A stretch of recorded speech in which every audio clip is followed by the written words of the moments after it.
Okay guys, example number 4 says the solid shown is composed of a rectangular prism and 2 half cylinders. Two halves make a whole. Excellent. Find the volume of the solid, round to the nearest hundredth of a cubic foot. Okay guys, well let's look at this.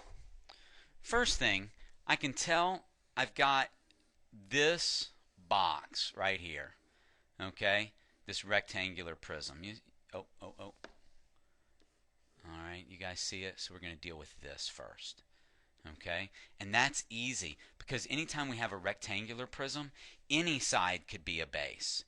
So I'm going to do this bottom part.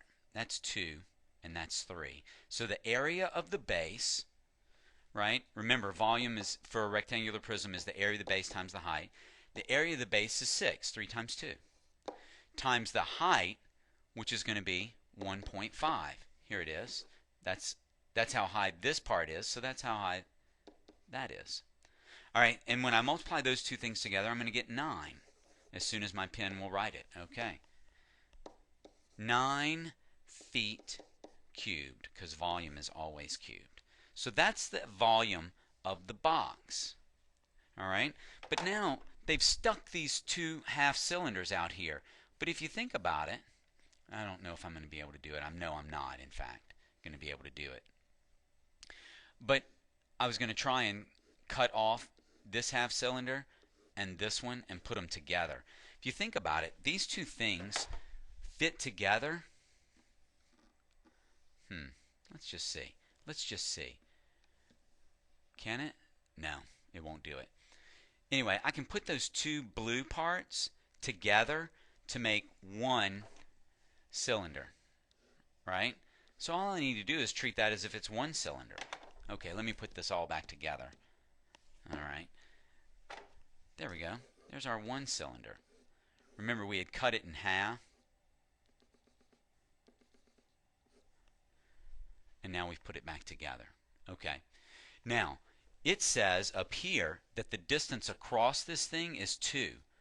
So that means that the radius must equal 1. All right? And then the height is 1.5.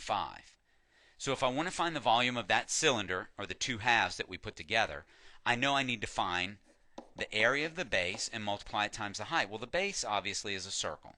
And the area of a circle is equal to pi r squared. So I'm going to use 3.1416 times the radius squared. And that's going to give me 3.1416 times 1. Boy, don't you love teachers when they make stuff like that. So the area is equal to 3.1416. All right, 3.1416. But I have to multiply it by the height of that cylinder, which is 1.5.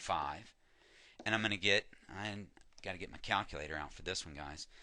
I know that it's 4 point something, or 16 times 1.5. And what do I get? 4.7124.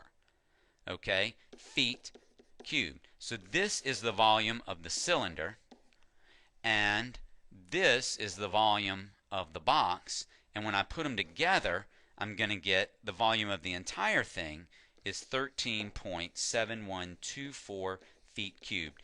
Now you'll remember it asks us to round to the nearest hundredth. Okay? So when I round that to the nearest hundredth, I'm going to put up my little gate there. Oh, that's not in the right place, Mr. C. I wish you knew how to, your place value. Goodness, old man. All right. Now, that's to the nearest hundredth. Since that's a 2, I don't care what that says. Since that's a 2, this stays the same. So it's going to be 13.71 feet cubed, or cubic feet. All right. Good job, guys. I think you're ready for your homework now. See you at the next section.